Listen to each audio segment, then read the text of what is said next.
Channel আইয়ে এসেছে lux superstar 2025-এর ফাইনালিস্টরা। তরুণীদের এক উজ্জ্বল দল, যাদের চোখে স্বপ্ন, মনে জেদ আর রয়েছে নিজের জায়গা করে নেওয়ার প্রবল ইচ্ছে।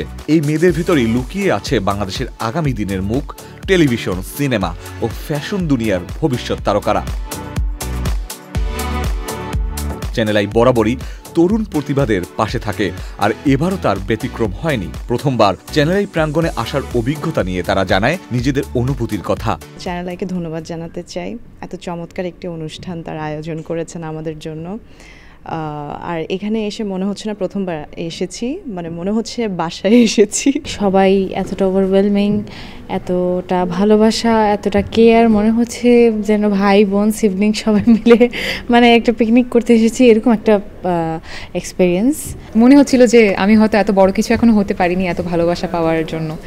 তবে সবাই আমাদেরকে যেভাবে নাজা বলল, সবাই আমাদেরকে পরিবারের মতো করে ট্রিট করেছেন, এটা আমাদের কাছে অনেক বড় পাওয়া। চ্যানেল আইয়ের তারকা কথনে যখন তারা নিজেদের স্বপ্নের কথা বলছিলেন, তখনই বোঝা যাচ্ছিল বাংলাদেশের বিনোদন জগৎ এক আশাব্যঞ্জক ভবিষ্যতের পথে হাঁটছে।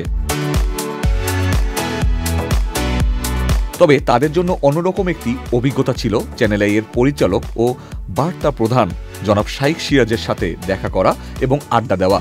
গল্পের ছলে সেই স্মরণীয় মুহূর্তগুলোর কথা বলছিলেন ফাইনালিস্টরা, যখন তারা প্রথমবার মুখোমুখি হয়েছিলেন জনাব শাইখ সিরাজের সাথে। সারিক থেকে যেটা শিখতে পেরেছি, উনি ওনার জীবনের অনেকগুলো গল্প শেয়ার করেছেন। সেখান থেকে উনি যে এত পাঞ্চুয়াল, টাইম মেনটেন করা কতটা ইম্পর্টেন্ট, উনি একজনকে ফেলেই চলে গিয়েছিল। তো এটা আমার কাছে খুব মজা লেগেছে। আসলে এগুলো মাথায় থাকবে, এত বড় মাপের একজন মানুষের কাছ থেকে অনেক কিছু শিখতে পেরেছি। প্রথমবার দেখেছি, একটু নার্ভাস ফিল করছিলাম ফার্স্টে, কারণ উনি যখন কোয়েশ্চেন করলেন এগ্রিকালচার নিয়ে, একটা মোমেন্ট আমার ফিল হলো যে আমি গ্র্যান্ড ফিনালের কোনো স্টেজে আছি, অ্যান্ড দেন আমাকে কোয়েশ্চেনটা থ্রো করা হয়েছে, অ্যান্ড আমি কনফার্ম ছিল আমি ফেল করবো এখন।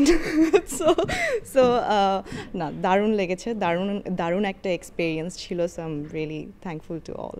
সিরাজ স্যারের সাথে আড্ডা দিতে পারবো, এটা চিন্তা করাটাও আসলে স্বপ্নের মতো। সেখানে আমরা আজকে স্যারের সাথে বসে আড্ডা দিয়েছি। ওনার কাছে, ওনার সাথে সামনে যে এভাবে বসে কথা বলতে পারবো, এটাই আসলে অনেক বড় পাওয়া এবং অনেক বড় একটা কিছু। সো আমি আসলে অনেক লাকি ফিল করছি এবং আমার খুবই ভালো লাগছে।